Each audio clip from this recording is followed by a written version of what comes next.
And I congratulate the Honourable Member for St Albans and others for securing this debate. Firstly, I want to acknowledge the efforts that preceding Conservative-led governments over the past decade have made, constantly increasing the school's block budget. Funding for our children's primary and secondary schools has gone up from £30.4 billion in 2010 to £43.5 billion for next year. This is a £13 billion increase. Since 2010, more children are in good or outstanding schools. The attainment gap for disadvantaged pupils has been lowered, and there are tens of thousands more teachers and teaching assistants. However, funding is only one measure. Schools are performing so much better than before. But I must recognise concerns raised by my local head teachers and parents about available funding.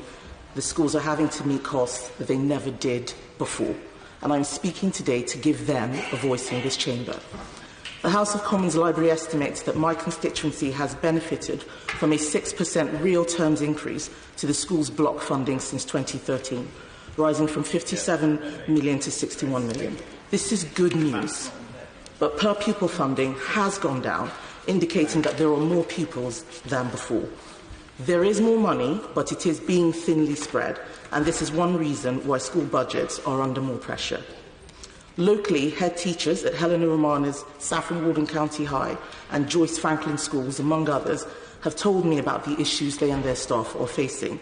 These include more lessons being taught with fewer teachers, as those who retire from the profession are not replaced, relying on donations from generous parents and carers for extracurricular clubs, stopping the late school bus service, and just simply not having enough resources.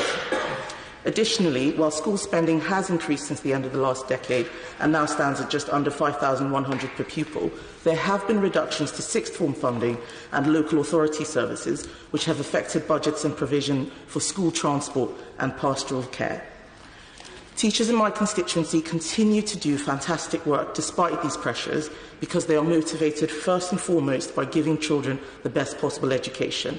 I know the Minister acknowledges the hard work of teachers across the country and would ask him also to recognise the passion shown by my local teaching staff and help support them by taking into account our rise in pupil numbers when considering funding allocations. More still needs to be done, but I appreciate the Government has already taken positive steps to bridge current funding gaps, which is encouraging.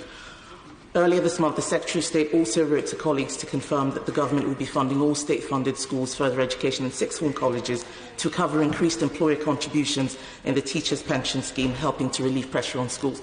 This is something I personally lobbied for, so I thank the Government. In Essex, just over... Yes, thank my honourable friend for giving way. Like her, I'm an Essex MP, and like her, I have heard concern from my local head teachers about levels of funding. And does she agree with me that the national funding formula is a necessary reform, but at the spending review this year, we need to put more money into it to ensure that more pupils and schools benefit? My honourable friend makes a very good point, and I agree with him completely.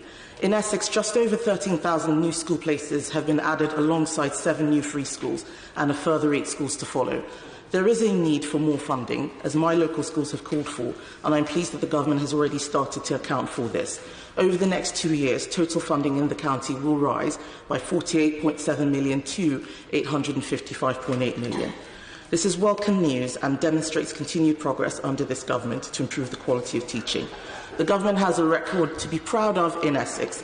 90% of children attend schools rated good or outstanding, compared to 67% in 2010, and 66% of pupils are reaching the expected Key Stage 2 standard in reading and writing.